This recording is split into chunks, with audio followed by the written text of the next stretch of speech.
ఓం తత్సత్. ఇప్పుడు మనం సనాతన ధర్మ యోగ ధ్యాన తరగతులు చెప్పుకుంటున్నాము. అందరూ కూడా మానవుడు ముక్తాత్ముడు కావాలంటే ఆ పరమేశ్వరుని ధ్యానం చేసినందువల్లనే కీటకము బ్రహ్మ రూపాన్ని పొందినట్టు పరమాత్మ చింతన చేయగా పరమాత్మాకార రూపాన్ని పొందుతాడు జీవుడు. అందుకోసము మనం ప్రతి సోమవారము సనాతన ధర్మయోగ ధ్యాన తరగతులు సనకాది మహర్షులు, నారదాది మహర్షులు సృష్టి ఆది నుంచి వేదశాస్త్రం నుంచి ఏమి చెప్పబడిందో అట్టి ధర్మమును అట్టి ధ్యానం గురించి మనం చెప్పుకుంటున్నాము. అందుకోసమే ఓంకారం బిందు సంయుక్తం నిత్యం ధ్యాయంతి యోగినః కామదం మోక్షదం చైవ ఓంకారాయ నమో నమః. అందరూ కూడా ఇహ సంపదను కామదం మోక్షదం చైవ, కామదం అనగా ఈ ఇహ సంపదలను కూడా నీవేమేమి కోరుకుంటున్నావో అట్టి సంపదలు మనకు ప్రాప్తించాలనగా ఇహ సంపద కావాలి అనగా తినటానికి, ఉండటానికి, కట్టడానికి. ఈ భావ్య ప్రపంచంలో మనం ఇక్కడ ఉన్నాము. ఒక స్థూల దేహమును ధరించి జీవుడు ఉన్నాడు. కావున ఇహ సంపదలు పొందాలా, ఆఖరిలో పరసంపద అనగా మోక్షము పొందాలంటే ఏమి చేయాలంటే ఓంకారం బిందు సంయుక్తం నిత్యం ధ్యాయంతి యోగినః కామదం మోక్షదం చైవ ఓంకారాయ నమో నమః. ఓంకారము పరబ్రహ్మ స్వరూపము. ఆకారము బ్రహ్మ, ఊకారము విష్ణువు, మకారము శివుడు రుద్రుడు. అందుకోసమే నిరాకారమైన పరబ్రహ్మము సాకార రూపంలో, బ్రహ్మ రూపంలో, విష్ణు రూపంలో, శివ రూపంలో భాషిస్తున్నాడు ఆ పరబ్రహ్మము.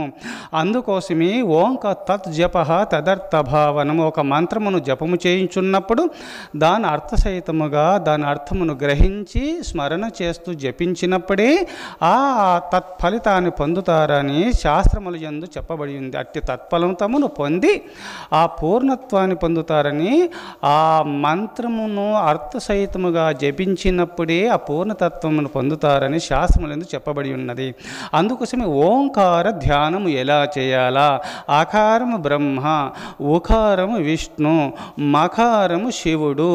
అకార ఉకార మకారములు కలిసి అర్ధమాత్ర స్వరూపమైనటువంటి ఓంకారముగా పరిణమించింది. అకారము, ఉకారము, మకారము, ఓంకారము మూడు కలిసి ఓంకారమైంది. అనగా బ్రహ్మ, విష్ణు, శివుడు ఓంకార స్వరూపులు.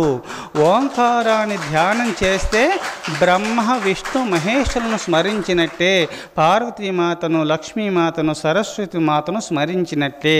అందుకోసమే ఓంకార బిందు సంయుక్తం నిత్యం ధ్యాయంతి యోగినః.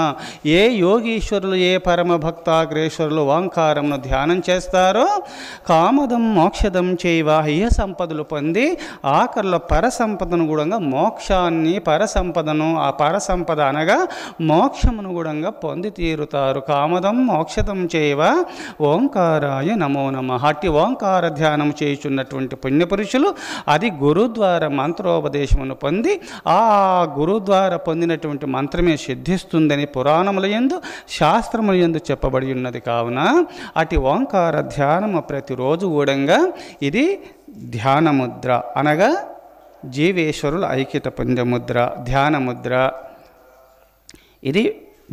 ఇది భక్తి ముద్ర. ఇలా పెట్టుకొని చేయవచ్చును. ఇది సమస్త ఇంద్రియములు ఐక్యత ముద్ర. ఇలా పెట్టుకొని ధ్యానం చేయవచ్చును. ఇలా జీవేశ్వరులు ఐక్యత ముద్ర ఇలా పెట్టుకొని ధ్యానం చేయవచ్చును. భక్తి ముద్ర ఇలా పెట్టుకొని ధ్యానం చేయవచ్చును. అనగా ఇంకొక ముద్ర చిన్ముద్ర అనగా సమస్త ఇంద్రియములు ఐక్యత పొందుతాయి అనగా ప్రకృతి వశమైపోతుంది. అనగా జీవుడు పరమాత్మాకారాన్ని అనగా ప్రకృతి విడియిపోయి జీవుడు పరమాత్మాకారాన్ని పొందే ముద్ర ఈ చిన్ముద్ర. ఈ చిన్ముద్ర పట్టుకొని అయినా సరే, ధ్యానముద్ర పట్టుకోనైనా సరే, భక్తి ముద్ర అయినా సరే, ఇంద్రముల ఐక్యత ముద్ర అయినా సరే పట్టుకొని ఓంకార ధ్యానమును ఎవరు చేస్తారో వారు తప్పకుండా ఈ జన్మలోనే ఏ సంపదలు పొందే పరసంపదను పొందుతారు. అది కడసారి జన్మగా మీరు భావించుకోండి అని శాస్త్రములందు చెప్పబడిన రహస్యము. మీరందరూ కూడా ఓంకార ధ్యానము లేదా గురుదేవులు ఇచ్చినటువంటి శివనామము కానీ, విష్ణునామము కానీ, రామనామము, కృష్ణనామము, జగన్మాత నామము, ఏ గురుదేవులు ఏ మంత్రం ఇచ్చినాడో అట్టి మంత్రము జపము చేసుకుంటూ ఇట్టి ముద్రలు పెట్టుకొని ధ్యానం చేసుకోండి. అందరు ఇట్లా చిన్న ముద్ర పట్టుకోండి, కొంచెంసేపు ధ్యానం చేసుకోండి.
ఈ విధంగా మీరు ప్రతిరోజు 3 గంటలు ధ్యానం చేస్తే కనిష్ట స్థితి, 6 గంటలు ధ్యానం చేస్తే మధ్యమ స్థితి, 9 గంటలు ధ్యానం చేస్తే ఉత్తమ స్థితి, 9 గంటల కన్నా ఎక్కువ ధ్యానం చేస్తే ఉత్తమోత్తమ స్థితిని జీవుడు పొందుతాడు.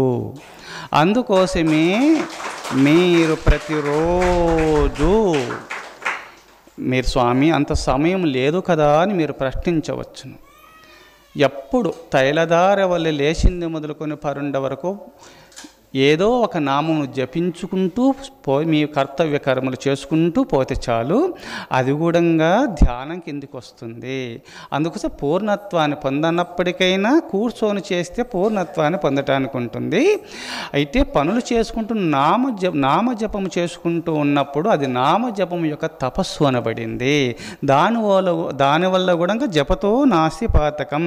అట్టి నామము జపిస్తూ కర్తవ్య కర్మలు చేసినందువల్ల కూడా సమస్త పాపములు తొలగింపబడినందువల్ల మనసు నిర్మలత్వాన్ని పొంది సమస్త పాపములు తొలగింపబడుతాయి. జీవుడు కైవల్యాన్ని పొందటానికి అధికారి, కైవల్యాన్ని పొంది తీరుతాడు. కావున మీరు ప్రతిరోజు నామజపమైనా సరే ధ్యానం చేసుకుంటూ ఈ విధంగా మీరు ధ్యానం చేసుకుంటూ తరించాలని కోరుతూ ఓం తత్సత్. ఎందుకంటే సమయం ఉండదు కావున ప్రతిరోజు మనము ఈ సనాతన ధ్యాన తరగతులు చెప్పుకుంటున్నాం. కావున ఈరోజు ఈ సబ్జెక్ట్ చెప్పుకున్నా మీరు కూడా ఈ విధంగా ప్రతిరోజు ధ్యానం చేసుకోండి. ఓంకార ధ్యానం.